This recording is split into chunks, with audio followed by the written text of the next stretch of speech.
Hey everyone, and welcome back to EDUx Talks. Today, we're diving into a topic that affects nearly every adult in modern society: credit cards. Those small pieces of plastic have completely transformed how we shop, spend, and think about money. But have you ever stopped to wonder how we became so dependent on them? How did these rectangles of plastic become such an integral part of our financial lives? In today's video, we'll explore the fascinating history, psychology, and marketing behind credit cards and how they've managed to hook billions of people worldwide. So grab a cup of coffee, get comfortable, and let's explore how we got hooked on credit cards. Let's take a quick overview of our video. In part 1, we will describe the birth of plastic money. In part 2, we will discuss about psychology behind the swipe. Part 3, we will talk about marketing magic. In part 4, we will talk about debt trap. And at last, we will talk about finding balance. Let's take a look in part 1, the birth of plastic money. Our story begins in the early 20th century, long before the magnetic stripe or EMV chip. Back in the 1920s, individual businesses like oil companies and hotel chains began issuing what were called charge plates to their most loyal customers.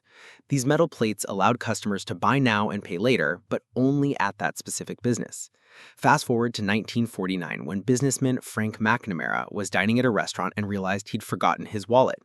This embarrassing moment inspired him to create the Diners Club card, the first universal charge card that could be used at multiple establishments. The concept was simple: pay your bill in full at the end of each month.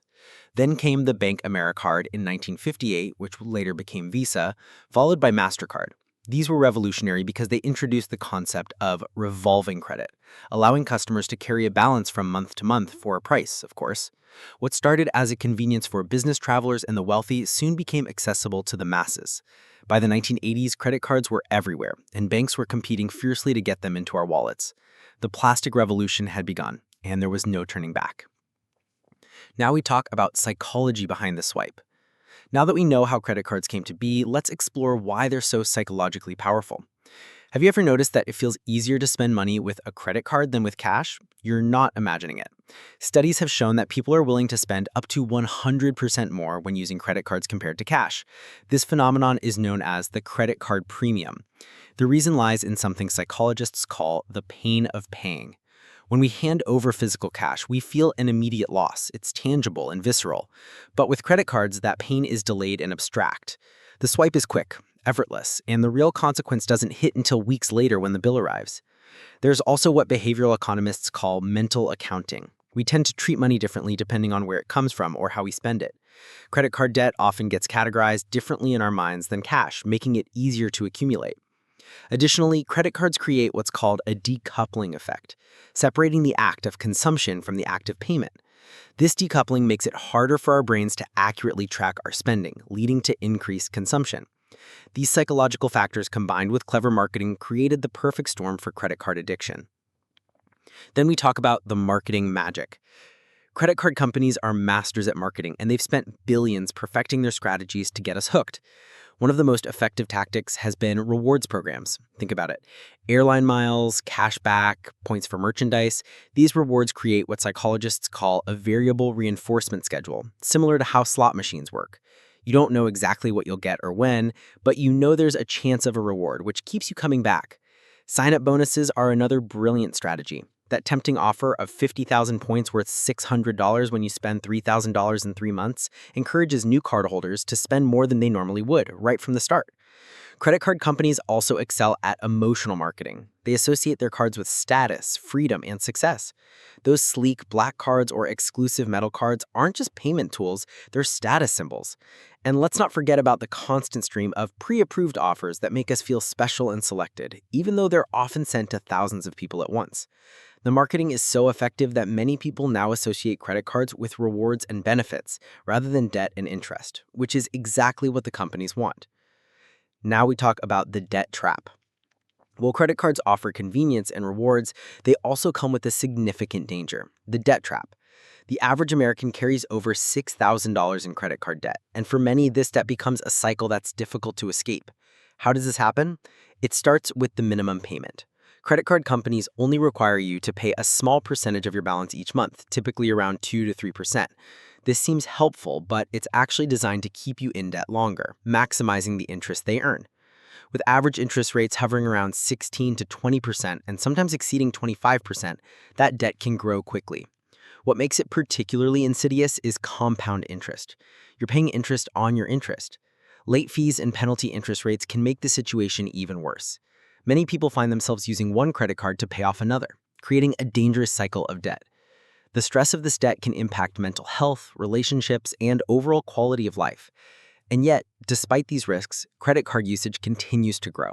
The convenience, rewards, and immediate gratification often outweigh the long-term consequences in our minds, at least until the bill comes due.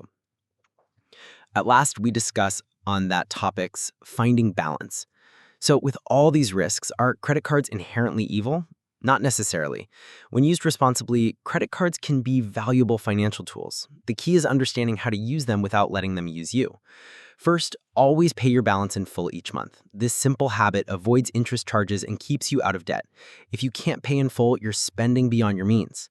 Second, choose cards that match your spending habits. If you travel frequently, a card with good travel rewards makes sense. If you spend a lot on groceries, find a card that offers higher cash back on those purchases. Third, be strategic about sign-up bonuses. Don't increase your spending just to earn a bonus. Instead, time your card applications when you have planned large purchases. Fourth, regularly review your statements and track your spending. Many people are surprised when they see where their money is actually going. And finally, consider alternatives to traditional credit cards. Debit cards with rewards programs offer some benefits without the debt risk. Secured credit cards can help build or rebuild credit with less temptation to overspend. And for those struggling with existing credit card debt, balance transfer cards with 0% introductory APR can provide breathing room to pay down balances without accumulating more interest. Remember, credit cards are tools, powerful tools that can either help build your financial future or damage it depending on how you use them. And there you have it, the fascinating story of how we got hooked on credit cards. From their humble beginnings as charge plates to the sophisticated financial instruments they are today, credit cards have fundamentally changed our relationship with money. We've seen how their design plays on psychological principles, how marketing strategies make them irresistible, how easily they can lead to debt, and how to use them responsibly. The key takeaway is that knowledge is power. Understanding how credit cards work and how they affect our behavior is the first step towards using them wisely rather than falling into the debt trap. I'd love to hear about your experiences with credit cards in the comments below. Have you ever struggled with credit card debt? What strategies have you found helpful for using credit cards responsibly? Don't forget to like this video if you found it informative, subscribe to EDUx Talks for more content exploring the systems that shape our world, and hit that notification bell so you don't miss our next video, where we'll be examining the psychology behind subscription services and why we're all paying for so many things every month. Until next time, stay curious and keep learning.